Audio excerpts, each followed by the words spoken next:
জন্মাষ্টমী হল ভগবান শ্রীকৃষ্ণের শুভ জন্মতিথি। ভাদ্র মাসের কৃষ্ণপক্ষের অষ্টমী তিথিতে রোহিণী নক্ষত্রযোগে ভগবান শ্রীকৃষ্ণ মথুরায় কংসের কারাগারে মাতা দেবকীর অষ্টম সন্তান হিসেবে জন্মগ্রহণ করেন।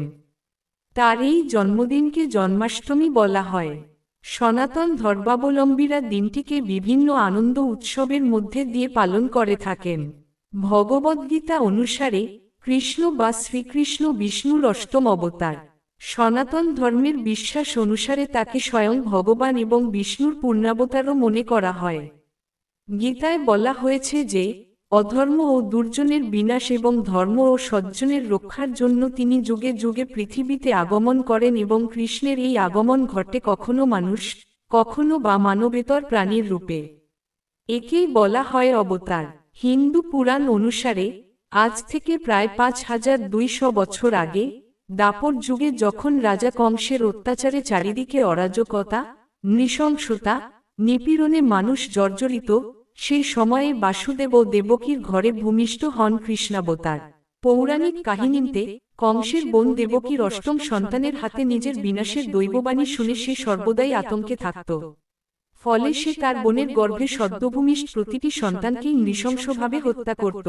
তবে গর্ভ স্থানান্তরিত করাই রোহিণীর গর্ভে জন্ম নেয় দেবকীর সপ্তম সন্তান বলরাম।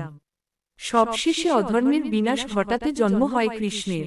তবে তার প্রাণরক্ষার্থে ভগবান বিষ্ণুর নির্দেশ অনুসারে বাসুদেব কৃষ্ণপক্ষের সেই দুর্বার প্রলয়ের রাতে সদ্যভূমিষ্ঠ সন্তানকে মা যশোদার কাছে রেখে আসেন।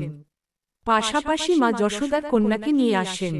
এদিকে দেবকীর অষ্টম গর্ভের সন্তানের ভূমিষ্ঠ হওয়ার সংবাদ পেয়ে কংস ছুটে আসেন কারাগারে।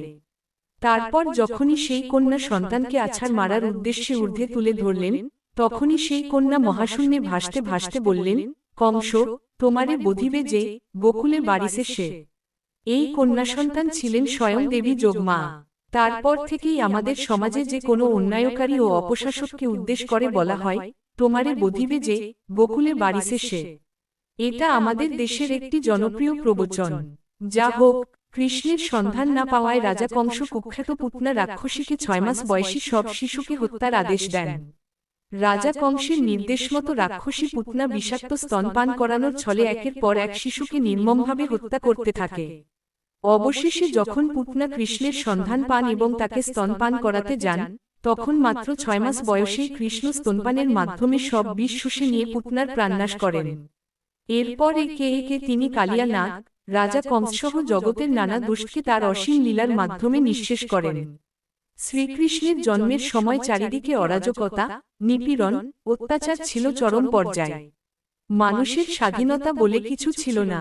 সর্বত্র ছিল অশুভ শক্তির বিস্তার। শ্রীকৃষ্ণ সব অশুভ শক্তিকে পরাস্ত সমাজকে কলুষমুক্ত করেন।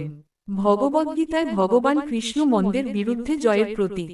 তিনি উল্লেখ করেছেন, যখনই পৃথিবীতে মন্দের উত্থান ঘটে এবং ধর্মের অবনতি ঘটে, তখন তিনি মন্দের বিরুদ্ধে লড়াই করার জন্য পুনর্জন্ম লাভ করবেন এবং মানুষকে সঠিক পথে নিয়ে যাবেন। জন্মাষ্টমী অশুভের উপর শুভবুদ্ধির জয় হিসাবে পালিত হয়। ভালো লাগলে আমাদের চ্যানেলটিকে ফলো করে সাথে থাকবেন, কারণ এরকম ধরনের ভিডিও সবার আগে তোমাদের সাথে